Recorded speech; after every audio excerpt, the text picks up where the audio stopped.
नमस्कार, आदाब, सत श्री अकाल। हमदर्द टीवी देखने वाले सारे दर्शकों का स्वागत है program open house with team Arora दे नाल। मैं हां तरनजीत कौर घुम्मण हाजरा जी लैके तुहाडा अपना प्रोग्राम जिहदे विच गलबात करांगे कैनेडियन रियल एस्टेट ते खास तौर ते जीटीए रियल एस्टेट के बारे विच। अपने एरिया दे विच रियल एस्टेट के बारे में कोई गलबात करना चाहते हो या कोई सिचुएशन बारे गलबात करना चाहते हो, कैनेडा विच घरां दे बारे विच गलबात करना चाहते हो, रियल एस्टेट बारे गलबात करना चाहते हो, तो हमदर्द टीवी का ओपन हाउस एक अजिहा प्लेटफॉर्म है जिथे तुसीं अपनी नॉलेज विच भी वाधा कर सकते हो। तो जेकर तुहाडा कोई विचार है, कोई सुझाव है या कोई गलबात करनी चाहते हो तो अपनी तुसीं गल भी रख सकते हो। सो अज गलबात करांगे कैनेडा दे विच रियल एस्टेट मार्केट के बारे में भी। एक पासे कहा जा रहा घरां दी किल्लत जिहड़ी है इन्नी ज़्यादा वध चुकी है, उत्थे दूजे पासे असीं ये भी सुणदे कि इन्नियां ज़्यादा बिल्डिंग्स इस वक्त आ रही ने, कंस्ट्रक्शन दी गल्लां असीं सुणदे, प्रोजैक्ट्स नਵੇਂ ਦੇ नਵੇਂ लॉन्च हो रहे हैं। जेकर घरां दी किल्लत है तो फिर ये नਵੇਂ प्रोजैक्ट्स आ रहे हैं ये जा कित्थे रहे हैं। सो अज इस दे बारे में गलबात करांगे। मॉर्गेज नूं लैके जो सिचुएशन बनी हुई है, US they which rate of interest जिस तरीके नाल उपर नूं जा रहा, तो अजिहे दे विच कैनेडा दे विच हुण अगले हफ्ते या अगले महीने दे विच जो डिसीजन लिया जाना, की तुहानूं लग रहा कि उत्थे की हो सकता है। इस वक्त कैनेडियंस काफ़ी ज़्यादा परेशान नज़र आ रहे हैं, पर इस बारे में गलबात करांगे रियल एस्टेट के खेत्र दे विच की हलचल देखने को मिल रही है। तुहाडे सवालों के जवाब देने लिए अज के मुद्दे उत्ते गलबात करने साडे नाल जुड़ चुके हैं जी टीम अरोड़ा तो परवीन अरोड़ा जी ते शमशेर ढिल्लों जी। सर बहुत बहुत स्वागत है तुहाडा। तरन जी, मेरे वालों देश अपने हमदर्द के सारे ही दर्शकों को प्यार भरी सत श्री अकाल जी। मेरे वालों भी हमदर्द के सारे दर्शकों को प्यार भरी सत श्री अकाल जी। की हाल चाल सब? बहुत वधिया।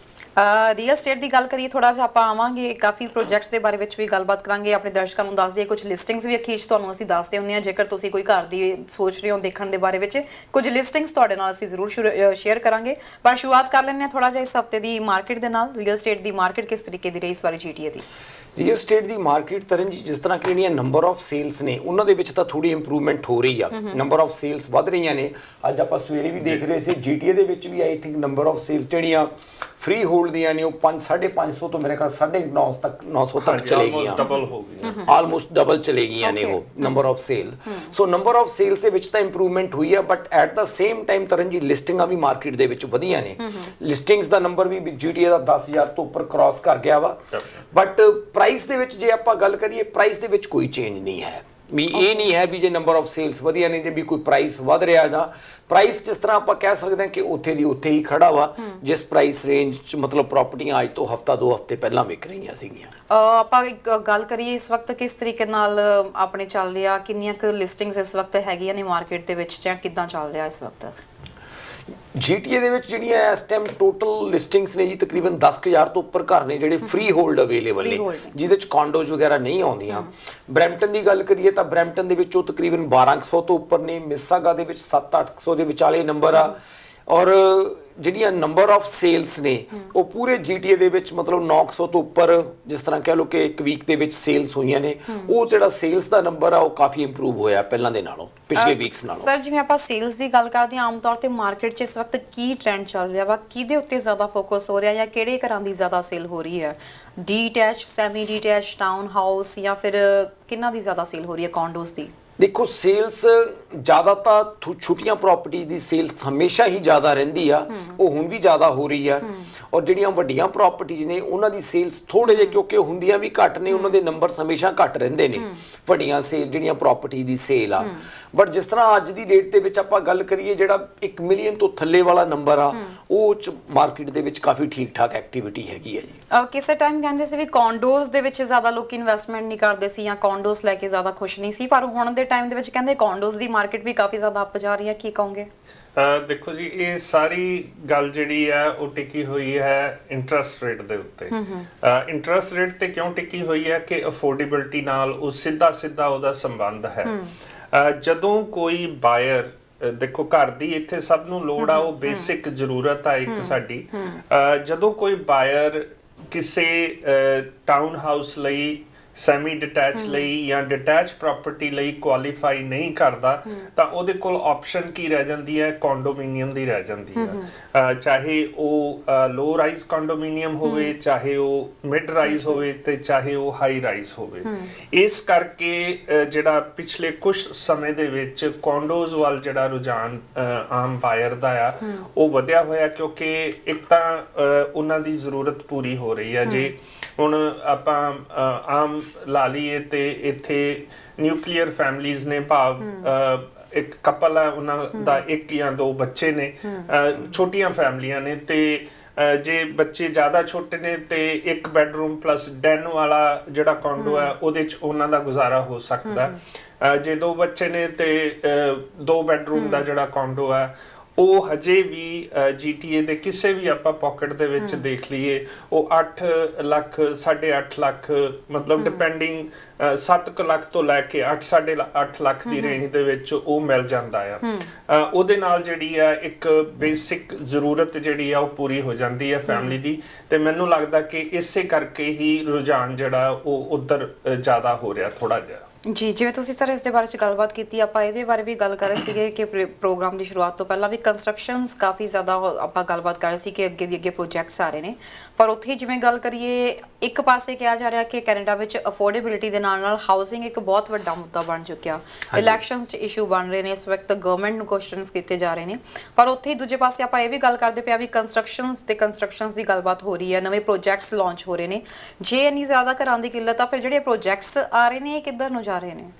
ਉਹਦੇ 'ਚ ਤਰਨ ਜੀ ਇਸ ਤਰ੍ਹਾਂ ਨੇ ਕਿ ਜਿਹੜੇ ਨਵੇਂ ਪ੍ਰੋਜੈਕਟਸ ਆ ਰਹੇ ਨੇ ਜ਼ਿਆਦਾ ਕੋਈ ਲੋ ਰਾਈਜ਼ ਜ਼ਿਆਦਾ ਨਹੀਂ ਆ ਰਹੇਗੇ, ਉਹ ਹਾਈ ਰਾਈਜ਼ ਹੀ ਜ਼ਿਆਦਾ ਆ ਰਹੇ ਨੇ। ਉਹ ਪਰ ਜਿਹੜੇ ਹਾਈ ਰਾਈਜ਼ ਪ੍ਰੋਜੈਕਟਸ ਜ਼ਿਆਦਾ ਆ ਰਹੇ ਨੇ ਉਹਨਾਂ ਦੇ ਵਿੱਚ ਇੱਕ ਜਿਹੜਾ ਸਭ ਤੋਂ ਵੱਡਾ ਫੈਕਟਰ ਆ ਉਹ ਇਹ ਹੈ ਕਿ ਉਹਨਾਂ ਦੀਆਂ ਕਲੋਜ਼ਿੰਗਸ ਬਹੁਤ ਲੰਬੀਆਂ ਹੁੰਦੀਆਂ ਨੇ। ਹੁਣ ਜਿਸ ਤਰ੍ਹਾਂ ਜਿਹੜੇ ਅੱਜ ਪ੍ਰੋਜੈਕਟ ਲਾਂਚ ਹੋ ਰਹੇ ਆ ਉਹਨਾਂ ਦੀਆਂ ਕਲੋਜ਼ਿੰਗਸ 2028 2029 ਦੀਆਂ ਨੇ ਜੀ, ਅੱਜ 2023 ਚੱਲ ਰਿਹਾ, ਅੱਜ ਤੋਂ 5 ਸਾਲ 6 ਸਾਲ ਬਾਅਦ। ਔਰ ਉਹਦੇ 'ਚ ਇੱਕ ਸਾਨੂੰ ਹੋਰ ਵੀ ਜਿਹੜੀ ਚੀਜ਼ ਆ ਬੜੀ ਨਜ਼ਰ ਆ ਰਹੀ ਆ ਕਿ ਅੱਜ ਮੇਰੀ ਗੱਲ ਹੋ ਰਹੀ ਸੀ ਕਿ ਇੱਕ ਅਸੀਂ ਕਿਸੇ ਡਿਵੈਲਪਰ ਦੇ ਨਾਲ ਸੀਗੇ ਤੇ ਉੱਥੇ ਗੱਲ ਹੋ ਰਹੀ ਸੀ ਕਿ ਆਉਣ ਵਾਲੇ ਕੁਝ ਸਾਲਾਂ ਦੇ ਵਿੱਚ ਕੈਨੇਡਾ ਦੇ ਵਿੱਚ ਤਕਰੀਬਨ 2,70,75,000 ਟ੍ਰੇਡ ਆ ਜਿਹੜਾ ਰਿਟਾਇਰ ਹੋਣ ਜਾ ਰਿਹਾ ਜੀ, ਜਿਹੜੇ ਕਿ ਮਤਲਬ ਜਿਵੇਂ ਕਹ ਲਓ ਕਿ 50-60 ਦੀ ਏਜ ਕ੍ਰਾਸ ਕਰ ਚੁੱਕੇ ਨੇ ਔਰ ਉਹ ਹਜੇ ਵੀ ਟ੍ਰੇਡ ਦੇ ਵਿੱਚ ਕੰਮ ਕਰ ਰਹੇ ਨੇ, ਜਿਹੜੇ ਕਿ ਜਿਸ ਤਰ੍ਹਾਂ ਯੂਰਪ ਤੋਂ ਕਾਫੀ ਲੋਕ ਕੰਸਟਰਕਸ਼ਨ 'ਚ ਆਏ ਹੋਏ ਸੀਗੇ। ਅਗਰ ਇਹ ਟ੍ਰੇਡ ਜਿਹੜੇ ਇੰਨੇ ਬਾਹਰ ਚਲੇ ਜਾਂਦੇ ਨੇ ਜੀ, ਔਰ ਜੇ ਆਪਾਂ ਅੱਜ ਦੇਖੀਏ ਅੱਜ ਦੀ ਜਿਹੜੀ ਯੰਗ ਜਨਰੇਸ਼ਨ ਆ ਜੀ, ਉਹ ਟ੍ਰੇਡ ਦੇ ਵਿੱਚ ਕੰਮ ਕਰਨਾ ਕੋਈ ਬਹੁਤਾ ਜ਼ਿਆਦਾ ਇੰਟਰਸਟ ਨਹੀਂ ਦਿਖਾਉਂਦੇ ਕਿ ਹਰ ਬੰਦਾ ਟੈਕਨੋਲੋਜੀ ਜਾਂ ਕੰਪਿਊਟਰਸ ਦੇ ਨਾਲ ਕੰਮ ਕਰਨਾ ਪਸੰਦ ਕਰਦਾ ਜੀ, ਔਰ ਟ੍ਰੇਡ ਦੇ ਵਿੱਚ ਬਹੁਤੇ ਜਿਹੜੇ ਯੰਗ ਜਨਰੇਸ਼ਨ ਆ ਉਹ ਕੰਮ ਕਰਨਾ ਪਸੰਦ ਨਹੀਂ ਕਰਦੀ। ਅਗਰ ਟ੍ਰੇਡ ਦੀ ਇਦਾਂ ਹੀ ਕਿੱਲਤ ਹੋਈ ਤਾਂ ਉਹਦੇ ਨਾਲ 2 ਚੀਜ਼ਾਂ ਦਾ ਮਾਰਕੀਟ ਦੇ ਉੱਤੇ ਹੋਰ ਇੰਪੈਕਟ ਪਏਗਾ। ਇੱਕ ਤਾਂ ਜਿਹੜੀ ਕੰਸਟਰਕਸ਼ਨ ਕਾਸਟ ਆ, ਅੱਜ ਜੇ ਆਪਾਂ ਗੱਲ ਕਰੀਏ ਤਾਂ ਮਤਲਬ ਮੈਨੂੰ ਬੜੀ ਹੈਰਾਨੀ ਹੋਈ ਕਿ ਇੱਕ ਆਪਣੀ ਕੰਸਟਰਕਸ਼ਨ ਕੰਪਨੀ ਆ, ਉਹ ਕੰਸਟਰਕਸ਼ਨ ਕੰਪਨੀ ਕਾਫੀ ਬਿਲਡਰਾਂ ਵਾਸਤੇ ਕਾਫੀ ਜਿਹੜੇ ਵੱਡੇ ਹਾਈ ਰਾਈਜ਼ ਦੇ ਪ੍ਰੋਜੈਕਟ ਕਰ ਰਹੀ ਹੈ। ਮੇਰੀ ਇੱਕ ਡਿਵੈਲਪਰ ਨਾਲ ਪਿਛਲੇ 2 ਹਫ਼ਤੇ ਪਹਿਲਾਂ ਗੱਲ ਹੋ ਰਹੀ ਸੀ, ਉਹ ਮੈਨੂੰ ਦੱਸ ਰਹੇ ਸੀ ਕਿ ਇੱਥੇ ਮੇਨ ਜਿਹੜੀਆਂ 5-6 ਕੰਪਨੀਆਂ ਨੇ ਜਿਹੜੀਆਂ ਹਾਈ ਰਾਈਜ਼ ਬਣਾ ਸਕਦੀਆਂ ਨੇ। ਹਰ ਜਿਹੜੀ ਕੰਪਨੀ ਆ ਕੰਸਟਰਕਸ਼ਨ ਕੰਪਨੀ ਉਹ ਹਾਈ ਰਾਈਜ਼ ਬਿਲਡਿੰਗਸ ਨਹੀਂ ਬਣਾ ਸਕਦੀ ਗੀ, ਕਿਉਂਕਿ ਉਹਨਾਂ ਦੀ ਜਿਹੜੀ ਕੰਸਟਰਕਸ਼ਨ ਆ ਮੱਚ ਮੋਰ ਡਿਫਰੈਂਟ ਤੇ ਡਿਫਿਕਲਟ ਆ compare to low rise construction ਦੇ ਜਿਹੜੀਆਂ ਹਾਈ ਰਾਈਜ਼ ਬਿਲਡਿੰਗਸ ਬਣਦੀਆਂ ਨੇ। ਇਸੇ ਕਰਕੇ ਉਹਨਾਂ ਦਾ ਟਾਈਮ ਸਪੈਨ ਵੀ ਬਹੁਤ ਲੰਬਾ ਰਹਿੰਦਾ, 5 ਸਾਲ ਬਾਅਦ ਦੀ ਕਲੋਜ਼ਿੰਗ, 6 ਸਾਲ ਬਾਅਦ ਦੀ ਕਲੋਜ਼ਿੰਗ। ਔਰ ਜਿਹੜੇ ਉਹਨਾਂ ਦੇ ਟ੍ਰੇਡ ਨੇ ਉਹ ਟ੍ਰੇਡ ਵੀ ਸਪੈਸ਼ਲਾਈਜ਼ਡ ਟ੍ਰੇਡ ਨੇ। ਉਹ ਜਿਹੜੇ ਟ੍ਰੇਡ ਨੇ ਉਹ ਆਏ ਨਹੀਂ ਹੈ ਕਿ ਵੀ ਉਹ ਦੂਸਰੀ ਵੀ ਕੰਸਟਰਕਸ਼ਨ ਕਰਦੇ ਨੇ, ਕਿਉਂਕਿ ਹੁਣ 50ਵੀਂ ਮੰਜ਼ਲ ਤੇ ਜਾ ਕੇ 60ਵੀਂ ਮੰਜ਼ਲ ਦੇ ਉੱਤੇ ਜਾ ਕੇ ਕੰਮ ਕਰਨਾ ਹਰ ਟ੍ਰੇਡ ਦਾ ਬੰਦਾ ਨਹੀਂ ਉੱਥੇ ਕੰਮ ਕਰ ਪਾਉਂਦਾਗਾ। ਸੋ ਜੇ ਉਹ ਟ੍ਰੇਡ ਵੀ ਜਿਸ ਤਰ੍ਹਾਂ ਕਹ ਲਓ ਕਿ ਰਿਟਾਇਰ ਹੋ ਰਹੇ ਨੇ ਤਾਂ ਸਾਨੂੰ ਇਹ ਲੱਗ ਰਿਹਾ ਕਿ ਇਹਦਾ ਮਾਰਕੀਟ ਦੇ ਉੱਤੇ 2 ਚੀਜ਼ਾਂ ਦਾ ਹੋਰ ਇੰਪੈਕਟ ਪਏਗਾ। ਇੱਕ ਤਾਂ ਜਿਹੜਾ ਕੰਸਟਰਕਸ਼ਨ ਦਾ ਪ੍ਰੋਸੈਸ ਆ ਥੋੜਾ ਹੋਰ ਸਲੋ ਹੋਏਗਾ ਜੇ ਟ੍ਰੇਡ ਨਹੀਂ ਅਵੇਲੇਬਲ ਹੋਏਗਾ, ਔਰ ਦੂਜੀ ਗੱਲ ਇਹ ਹੈ ਕਿ ਜੇ ਟ੍ਰੇਡ ਦੀ ਸ਼ਾਰਟੇਜ ਹੋਏਗੀ ਤਾਂ ਕੰਸਟਰਕਸ਼ਨ ਦੀ ਕਾਸਟ ਹੋਰ ਜ਼ਿਆਦਾ ਉੱਪਰ ਜਾਏਗੀ। ਹੁਣ ਮੰਨ ਲਓ ਕੋਈ ਵੀ ਪ੍ਰੋਜੈਕਟ ਆ, ਜੇ ਅੱਜ ਕੋਈ ਬਿਲਡਰ ਨੇ ਪ੍ਰੋਜੈਕਟ ਲਾਂਚ ਕੀਤਾ ਹਾਈ ਰਾਈਜ਼ ਦਾ, ਉਹ ਇਹ ਸੋਚ ਰਿਹਾ ਜੀ ਕਿ ਉਹ 2028 ਤੱਕ ਇਸ ਪ੍ਰੋਜੈਕਟ ਨੂੰ ਕੰਪਲੀਟ ਕਰ ਦੇਗਾ। ਜੇ ਉਹ 2028 ਤੱਕ ਕਿਸੇ ਵੀ ਸ਼ਾਰਟੇਜ ਕਰਕੇ, ਜਿਸ ਤਰ੍ਹਾਂ ਕਿ ਕੋਵਿਡ ਦੇ ਵਿੱਚ ਹੋਇਆ, ਮਟੀਰੀਅਲ ਦੀ ਸ਼ਾਰਟੇਜ ਹੋਈ ਜਾਂ ਟ੍ਰੇਡ ਦੀ ਸ਼ਾਰਟੇਜ ਹੋਈ, ਉਹ ਉਸ ਪ੍ਰੋਜੈਕਟ ਨੂੰ 2028 ਦੀ ਬਜਾਏ 2029 ਜਾਂ ਉਹਨੂੰ 30 ਤੱਕ ਲਿਜਾਣਾ ਪੈਂਦਾ, ਤਾਂ ਉਹਦੀ ਕੈਰਿੰਗ ਕਾਸਟ ਵਧ ਰਹੀ ਆ ਉਸ ਬਿਲਡਰ ਦੀ।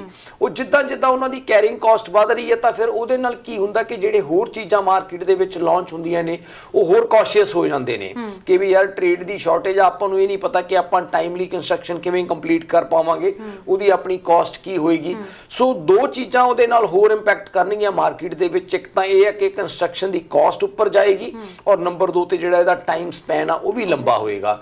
ਹਾਲਾਂਕਿ ਸਾਨੂੰ ਵੀ ਕਈ ਵਾਰ ਇਹ ਲੱਗਦਾ ਸੀ ਵੀ ਇੰਨੇ ਪ੍ਰੋਜੈਕਟ ਲਾਂਚ ਹੋ ਰਹੇ ਨੇ।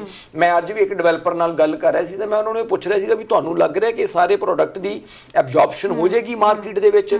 ਇੰਨੀਆਂ ਮਾਸਟਰ ਪਲਾਨ ਕਮਿਊਨਿਟੀਜ਼ ਜਿਹੜੀਆਂ ਆ ਰਹੀਆਂ ਨੇ ਜਿੱਥੇ ਕਿ ਮਤਲਬ 1.5-2 ਹਜ਼ਾਰ ਯੂਨਿਟ ਇੱਕ ਮਾਸਟਰ ਪਲਾਨ ਕਮਿਊਨਿਟੀ ਦੇ ਵਿੱਚ ਆ ਰਿਹਾ ਵਾ, ਪਰ ਉਹ ਗੱਲ ਇਹੀ ਹੋ ਰਹੀ ਸੀ ਵੀ ਉਹ ਕਾਫੀ ਟਾਈਮ ਲੱਗਣਾ ਉਹਨਾਂ ਨੂੰ ਆਉਣ ਲਈ, ਕਿਉਂਕਿ ਜਿਹੜੀ ਅਵੇਲੇਬਲ ਇਨਵੈਂਟਰੀ ਹੁੰਦੀ ਆ ਮਾਰਕੀਟ ਦੇ ਵਿੱਚ ਉਹਦਾ ਨੰਬਰ ਆ ਜਿਹੜਾ ਉਹ ਇੰਨਾ ਹਾਈ ਨੰਬਰ ਨਹੀਂ ਹੈ। ਇਹ ਸਾਰੀਆਂ ਜਿਹੜੀਆਂ ਨੇ ਪ੍ਰੋਜੈਕਟਡ ਮਤਲਬ ਆਪਣੇ ਜਿਸ ਤਰ੍ਹਾਂ ਕਹਿ ਲਓ ਕਿ ਨੰਬਰਸ ਨੇ ਕਿ ਇਹ ਜਿਹੜੇ ਯੂਨਿਟ ਨੇ ਅੱਜ ਤੋਂ 5 ਸਾਲ ਬਾਅਦ ਅਵੇਲੇਬਲ ਹੋਣਗੇ, ਅੱਜ ਤੋਂ 7 ਸਾਲ ਬਾਅਦ ਅਵੇਲੇਬਲ ਹੋਣਗੇ ਜਾਂ ਅੱਜ ਤੋਂ 4 ਸਾਲ ਬਾਅਦ ਅਵੇਲੇਬਲ ਹੋਣਗੇ।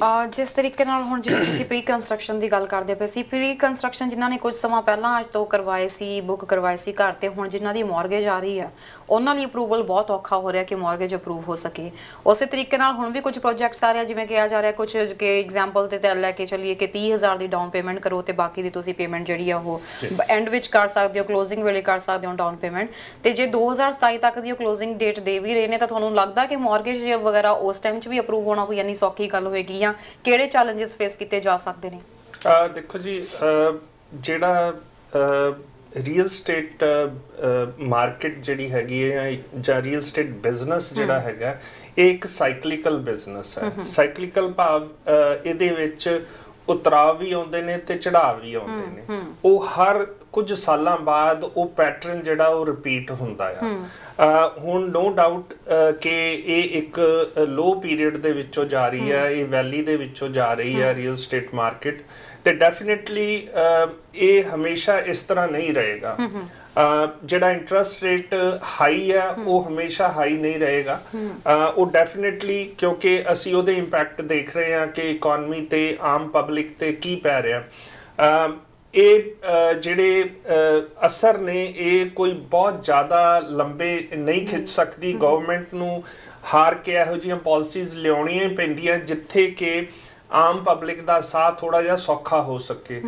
ਸੋ ਜੇ ਅੱਜ ਤੋਂ ਆਪਾਂ 5 ਸਾਲ 6 ਸਾਲ ਬਾਅਦ ਦੀ ਗੱਲ ਕਰਾਂਗੇ ਤਾਂ ਡੈਫੀਨਿਟਲੀ ਮੈਨੂੰ ਲੱਗਦਾ ਇਹ, ਔਰ ਜੋ ਪਿਛਲਾ ਡਾਟਾ ਵੀ ਸ਼ੋ ਕਰਦਾ ਕਿ ਇੰਨਾ ਲੰਬਾ ਸਮਾਂ ਇੰਟਰਸਟ ਰੇਟ ਹਾਈ ਨਹੀਂ ਰਹਿ ਸਕਦਾ, ਕਿਉਂਕਿ ਉਹ ਫਿਜ਼ੀਬਲ ਹੀ ਨਹੀਂ ਹੈ। ਇਕਨੋਮੀ ਜਿਹੜੀ ਆ ਉਹ ਕੋਲੈਪਸ ਹੋ ਜਾਏਗੀ ਔਰ ਜਿਹੜੀ ਕੰਟਰੀ ਦੀ ਅਰਥ ਵਿਵਸਥਾ ਆ ਉਹ ਬਿਲਕੁਲ ਇੱਕ ਤਰ੍ਹਾਂ ਕਹਿ ਲਓ ਤਹਿਸ ਨਹਿਸ ਹੋ ਜਾਏਗੀ। ਸੋ ਜਿਹੜੇ ਅੱਜ ਪ੍ਰੋਜੈਕਟ ਬੁਕਿੰਗ ਹੋ ਰਹੀ ਹੈ ਉਹਨਾਂ ਦੇ ਲਈ ਮਾਰਗੇਜ ਅੱਜ ਤਾਂ ਚਾਹੀਦੀ ਨਹੀਂ ਹੈਗੀ। ਅੱਜ ਤੋਂ 5 ਸਾਲ 6 ਸਾਲ ਜਾਂ 7 ਸਾਲ ਬਾਅਦ ਜਿਹੜੇ ਵੀ ਜਿਵੇਂ ਜਿਵੇਂ ਕਲੋਜ਼ਿੰਗਸ ਹੋਣਗੀਆਂ ਉਦੋਂ ਜਿਹੜੀ ਆ ਮਾਰਗੇਜ ਚਾਹੀਦੀ ਹੋਏਗੀ, ਤੇ ਉਦੋਂ ਤੱਕ ਡੈਫੀਨਿਟਲੀ ਕਿਸੇ ਨਾ ਕਿਸੇ ਰੂਪ ਦੇ ਵਿੱਚ ਅਸੀਂ ਦੇਖਾਂਗੇ ਕਿ ਆਮ ਪਬਲਿਕ ਨੂੰ ਰਿਲੀਫ ਮਿਲ ਚੁੱਕਾ। ਤੁਸੀਂ ਜਿਵੇਂ ਕੱਲ ਕਿਹਾ ਕਿ ਹੁਣ ਹੀ ਕਹਿ ਰਹੇ ਸੀ, ਗੱਲ ਕਰ ਰਹੇ ਸੀ ਕਿ ਵੀ ਪਬਲਿਕ ਨੂੰ ਥੋੜਾ ਜਿਹਾ ਰਿਲੀਫ ਗਵਰਨਮੈਂਟ ਜ਼ਰੂਰ ਦੇਣਾ ਚਾਹੇਗੀ, ਪਰ ਜਿਸ ਤਰੀਕੇ ਨਾਲ ਹੁਣ ਜੇ ਅਸੀਂ ਗੁਆਂਢੀ ਮੁਲਕ ਦੀ ਗੱਲ ਕਰੀਏ, US ਦੇ ਉੱਤੇ ਰੇਟ ਆਫ ਇੰਟਰਸਟ ਦਾ ਕਾਫੀ ਜ਼ਿਆਦਾ ਬਣ ਰਿਹਾ ਵਾ, ਕੈਨੇਡਾ ਦੇ ਉੱਤੇ ਇਸ ਦਾ ਕਾਫੀ ਇੰਪੈਕਟ ਪੈਂਦਾ ਹੈ। ਕਿੰਨੀ ਕੁ ਦੇਰ ਤੱਕ ਕੈਨੇਡਾ ਇਸ ਚੀਜ਼ ਨੂੰ ਕੰਟਰੋਲ ਕਰਕੇ ਰੱਖੇਗਾ ਕਿ ਵੀ ਰੇਟ ਆਫ ਇੰਟਰਸਟ ਨਾ ਵਧਾਏ ਜਾਂ ਫਿਰ ਇਹਨੂੰ ਹੋਲਡ ਕਰਕੇ ਰੱਖੇ? ਕਿਉਂਕਿ ਹੁਣ ਜੇ US ਦੀ ਅਸੀਂ ਮੁਕਾਬਲੇ ਗੱਲ ਕਰੀਏ ਤਾਂ ਇੱਕ ਵਾਰੀ ਫਿਰ ਪ੍ਰੈਡਿਕਸ਼ਨ ਕੀਤੀ ਜਾ ਰਹੀ ਹੈ ਕਿ ਸ਼ਾਇਦ ਆਉਣ ਵਾਲੇ ਟਾਈਮ 'ਚ ਰੇਟ ਆਫ ਇੰਟਰਸਟ ਵੱਧ ਸਕਦਾ। ਤੁਸੀਂ ਇਸ ਦੇ ਬਾਰੇ 'ਚ ਕੀ ਕਹਿਣਾ ਚਾਹੋਗੇ?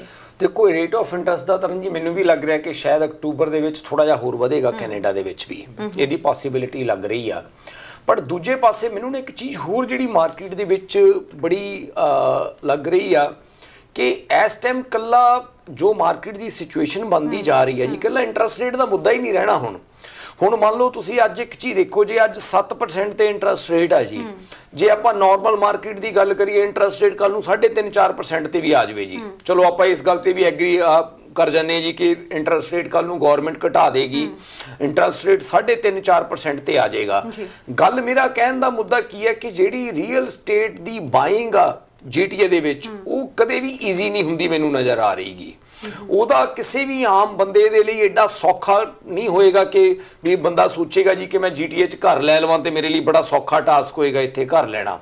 ਮਤਲਬ ਮੈਂ ਕੋਈ ਨੈਗੇਟਿਵ ਗੱਲ ਨਹੀਂ ਕਰਨਾ ਚਾਹ ਰਿਹਾ, ਪਰ ਮੈਂ ਇੱਕ ਜਿਸ ਤਰ੍ਹਾਂ ਕਹਿ ਲਓ ਕਿ ਇਹ ਜਿਹੜਾ ਸ਼ਹਿਰ ਆ, ਇਸ ਸ਼ਹਿਰ ਦੀ ਜੋ ਡਿਮਾਂਡ ਆ ਉਹਦੇ ਮੁਤਾਬਕ ਮੈਂ ਗੱਲ ਕਰਨੀ ਚਾਹ ਰਿਹਾ ਵਾਂ ਕਿ ਜੇ ਮੰਨ ਲਓ ਇਹਦਾ 3.5-4% ਵੀ ਇੰਟਰਸਟ ਰੇਟ ਹੋ ਜਾਂਦਾ, ਜਿਹੜੇ ਬੰਦੇ ਨੇ ਅੱਜ ਦੀ ਡੇਟ ਦੇ ਵਿੱਚ GTA ਦੇ ਕਿਸੇ ਵੀ ਥਾਂ ਤੇ ਕੋਈ ਵੀ ਡਿਟੈਚ ਕਰ ਲੈਣਾ ਜੀ, ਕਿਸੇ ਵੀ ਤਰ੍ਹਾਂ ਦਾ ਡਿਟੈਚ ਕਰ ਲੈਣਾ ਵਾ, ਉਹ ਮੈਨੂੰ ਨਹੀਂ ਲੱਗ ਰਿਹਾ ਜੀ ਕਿ 12-13 ਲੱਖ ਤੋਂ ਥੱਲੇ ਕੋਈ ਡਿਟੈਚ ਘਰ ਹੈਗਾ ਜੀ ਕਿਤੇ ਵੀ, ਪੁਰਾਣੇ ਤੋਂ ਪੁਰਾਣਾ ਭਾਵੇਂ ਹੋਵੇ ਜੀ।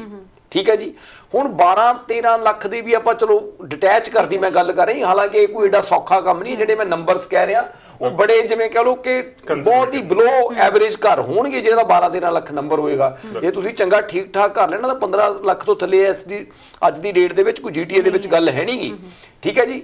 ਚਲੋ ਮੈਂ 12 ਲੱਖ ਦੇ ਨੰਬਰ ਨੂੰ ਵੀ ਮੰਨ ਕੇ ਚੱਲਦਾ ਜੀ, 12 ਲੱਖ ਦੇ ਨੰਬਰ ਨੂੰ ਤੁਸੀਂ ਮੰਨ ਕੇ ਚੱਲਦੇ ਹੋ। ਮੈਂ ਇਹ ਗੱਲ ਕਹਿੰਦਾ ਜੀ 20% ਨਹੀਂ, ਜੋ 20% ਤੋਂ ਵੀ ਜ਼ਿਆਦਾ ਡਾਊਨ ਪੇਮੈਂਟ ਦੇਣ ਦੀ ਕੈਪੈਸਿਟੀ ਰੱਖਦੇ ਨੇ ਜਿਹੜਾ ਵੀ ਕੋਈ ਬਾਇਰ ਆ, ਉਹ ਬਾਇਰ ਜੀ ਮੰਨ ਲਓ ਆਪਾਂ ਲਾ ਲਈਏ ਕਿ $3 ਲੱਖ ਵੀ ਉਹ ਡਾਊਨ ਪੇਮੈਂਟ ਦੇ ਦਿੰਦਾ ਜੀ, $9 ਲੱਖ ਦੀ ਉਹ ਬੰਦਾ ਮੌਰਗੇਜ ਲੈਂਦਾ ਜੀ, 8 ਲੱਖ ਦੀ ਲੈ ਲੂਗਾ ਜੀ, ਚਲੋ 4 ਲੱਖ ਡਾਊਨ ਪੇਮੈਂਟ ਦੇ ਦੂਗਾ, ਜਿਹੜੇ ਕਿ ਬੜੇ ਮਤਲਬ ਬਹੁਤ ਮੈਂ ਨੰਬਰਸ ਕਹਿ ਰਿਹਾ ਕਿ ਜਿਹੜੇ ਕਿ ਐਡੇ ਫਿਜ਼ੀਬਲ ਨਹੀਂ ਹੈਗੇਗੇ। 8 ਲੱਖ ਦੀ ਜਿਹੜੀ ਮੌਰਗੇਜ ਆ, ਜੇ ਉਹ 4% ਤੇ ਵੀ ਲੈਣੀ ਹੋਵੇ ਤਰਨ ਜੀ, ਤਾਂ ਉਹ ਵੀ ਘੱਟੋ ਘੱਟ $3400-3500 ਮੌਰਗੇਜ ਆ ਜੀ ਉਸ ਬੰਦੇ ਦੀ, ਇਸ ਤੋਂ ਵੀ ਜ਼ਿਆਦਾ ਹੋਏਗੀ, $3400-3500 ਮੌਰਗੇਜ ਹੋਏਗੀ ਜੀ। ਪਲੱਸ ਉਹਨੇ ਪ੍ਰਾਪਰਟੀ ਟੈਕਸ ਪੇ ਕਰਨਾ ਜੀ, ਪਲੱਸ ਉਹਨੇ ਜੀ ਆਪਣੇ ਯੂਟਿਲਿਟੀਜ਼ ਪੇ ਕਰਨੀਆਂ ਨੇ, ਇੰਸ਼ੋਰੈਂਸ ਪੇ ਕਰਨੀਆਂ ਨੇ। ਕਹਿਣ ਦਾ ਮਤਲਬ ਮੇਰਾ ਇਹ ਹੈ ਜੀ ਕਿ ਜਿੰਨਾ ਮਰਜ਼ੀ ਤੁਸੀਂ ਜ਼ੋਰ ਲਾ ਲਓ, $5000 ਤੋਂ ਥੱਲੇ ਤੁਹਾਨੂੰ ਕੋਈ ਵੀ ਚੀਜ਼ GTA ਦੇ ਵਿੱਚ ਪਰ ਮੰਥ ਕਾਸਟ ਨਹੀਂ ਕਰਦੀ, ਉਹ ਵੀ ਜੇ ਤੁਹਾਡੇ ਕੋਲ $4 ਲੱਖ ਡਾਊਨ ਪੇਮੈਂਟ ਆ ਜੀ। ਔਰ ਜਿਹੜਾ 4 ਲੱਖ ਡਾਊਨ ਪੇਮੈਂਟ ਵਾਲਾ ਬੰਦਾ ਉਹ ਫਸਟ ਟਾਈਮ ਬਾਇਰ ਕੋਈ ਨਹੀਂ ਹੋ ਸਕਦਾ ਜੀ, ਉਹ ਘੱਟੋ ਘੱਟ ਸੈਕੰਡ ਟਾਈਮ ਬਾਇਰ ਹੋਊਗਾ ਜੀ। ਇੱਕ ਕਨਸੈਪਟ ਹੋਰ ਆਉਂਦਾ ਜਾ ਰਿਹਾ ਕਿ GTA ਦੇ ਵਿੱਚ ਜਦੋਂ ਆਪਾਂ ਗੱਲ ਕਰਦੇ ਹਾਂ ਕਿ ਕੌਣ ਅਫੋਰਡ ਕਰ ਸਕਦਾ ਘਰ ਲੈਣਾ, ਤਾਂ ਛੇਤੀ ਕੋਈ ਅਫੋਰਡੇਬਿਲਟੀ ਵਿੱਚ ਨਹੀਂ ਆਉਂਦਾ ਹੈਗਾ। ਪਰ ਹੁਣ ਕਨਸੈਪਟ ਚੱਲਦਾ ਜਾ ਰਿਹਾ ਕਿ ਜਿਵੇਂ ਕਿ ਪਾਰਟਨਰਸ਼ਿਪ ਕਰਕੇ ਘਰ ਲਏ ਜਾ ਰਹੇ ਨੇ। ਇਹ ਕਨਸੈਪਟ ਨੂੰ ਕਿੱਦਾਂ ਦੇਖ ਰਹੇ ਹੋ, ਜਾਂ ਤੁਹਾਨੂੰ ਲੱਗਦਾ ਆਉਣ ਵਾਲੇ ਸਮੇਂ 'ਚ ਹੁਣ ਆਹੀ ਟ੍ਰੈਂਡ ਰਹਿ ਜਾਏਗਾ ਕੱਲਾ? ਮੈਨੂੰ ਇਹ ਲੱਗ ਰਿਹਾ ਜੀ ਕਿ ਆਉਣ ਵਾਲੇ ਟਾਈਮ ਦੇ ਵਿੱਚ ਇਹੀ ਟ੍ਰੈਂਡ ਰਹਿ ਜਾਏਗਾ। ਜਿਸ ਤਰ੍ਹਾਂ ਮੈਂ ਆਪਾਂ ਗੱਲ ਕੀਤੀ ਹੈ ਤਰਨ ਜੀ ਕਿ ਜੇ 5000 ਤੁਹਾਡੇ ਘਰ ਦੀ ਮਿਨੀਮਮ ਕੈਰਿੰਗ ਕਾਸਟ ਆ ਜੀ ਇੱਕ ਘਰ ਦੀ, ਤਾਂ $60000 ਤੁਸੀਂ ਦੇਣਾ ਜੀ ਸਾਲ ਦਾ ਘਰ ਵਾਸਤੇ ਦੇਣਾ ਜੀ। ਔਰ ਤੁਸੀਂ ਇੱਕ ਚੀਜ਼ ਦੇਖੋ ਕਿ ਜੇ ਆਪਾਂ ਐਵਰੇਜ ਫੈਮਿਲੀ ਇਨਕਮਸ ਲਾਈਏ, $1,00,000 ਇਨ ਹੈਂਡ ਘਰੇ ਲੈ ਕੇ ਆਉਣ ਵਾਲੀਆਂ ਕਿੰਨੀਆਂ ਫੈਮਿਲੀਜ਼ ਨੇ ਜੀ? ਕੋਈ ਬਹੁਤ ਜ਼ਿਆਦਾ ਫੈਮਿਲੀ ਨਹੀਂ ਹੈ। ਜੇ ਤੁਹਾਨੂੰ 60000 ਘਰ ਵਾਸਤੇ ਚਾਹੀਦਾ, ਤੁਹਾਨੂੰ ਖਾਣ ਲਈ ਵੀ ਚਾਹੀਦਾ, ਤੁਹਾਨੂੰ ਗੱਡੀ ਵੀ ਚਾਹੀਦੀ ਆ, ਤੁਹਾਨੂੰ ਰਹਿਣ ਵਾਸਤੇ ਹੋਰ ਥੋੜੀਆਂ ਬੇਸਿਕ ਜ਼ਰੂਰਤਾਂ ਵੀ ਤੁਸੀਂ ਪੂਰੀਆਂ ਕਰਨੀਆਂ ਨੇ। ਕਹਿਣ ਦਾ ਮਤਲਬ ਮੇਰਾ ਇਹ ਹੈ ਕਿ GTA ਦੇ ਵਿੱਚ ਜੋ ਆਉਣ ਵਾਲਾ ਟਾਈਮ ਮੈਨੂੰ ਨਜ਼ਰ ਆ ਰਿਹਾ ਜੀ, ਖਾਸ ਕਰਕੇ GTA ਦੇ ਵਿੱਚ, ਉਹ ਟਾਈਮ ਹੀ ਮੈਨੂੰ ਲੱਗ ਰਿਹਾ ਕਿ GTA ਦੀ ਜਿਹੜੀ ਮੇਨ ਕੋਰ ਆ ਉਹ ਤਾਂ ਕੌਂਡੋਜ਼ ਦਾ ਟਾਈਮ ਰਹਿ ਜਾਣਾ ਜੀ। ਮਤਲਬ ਮੈਂ ਹੈਰਾਨ ਹੋਇਆ ਜੀ, ਇੱਕ ਲਾਂਚ ਹੋਇਆ ਹੁਣੇ, ਉਹਦੇ ਤੇ ਜੀ ਜਿਹੜਾ ਸਭ ਤੋਂ ਛੋਟਾ ਯੂਨਿਟ ਹੈ ਜੀ 270 ਸਕੁਅਰ ਫੀਟ ਦਾ ਯੂਨਿਟ ਹੈ ਜੀ।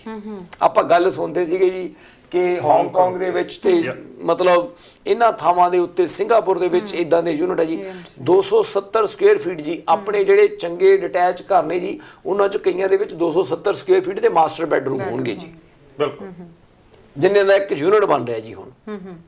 ਮਤਲਬ ਹੋ ਕੀ ਰਿਹਾ ਦਿਨੋਂ ਦਿਨ, ਇਹ ਜਿਹੜੀ ਗੱਲ ਆਪਾਂ ਕਈ ਵਾਰ ਪਹਿਲਾਂ ਵੀ ਡਿਸਕਸ ਕੀਤੀ ਆ ਕਿ ਇਹ ਜਿਹੜੀਆਂ ਚੀਜ਼ਾਂ ਹੋ ਰਹੀਆਂ ਨੇ, ਇਹ ਚੀਜ਼ਾਂ ਲੋਕਾਂ ਦਾ ਲਿਵਿੰਗ ਸਟੈਂਡਰਡ ਨੂੰ ਥੱਲੇ ਲੈ ਕੇ ਆ ਰਹੀਆਂ ਨੇ।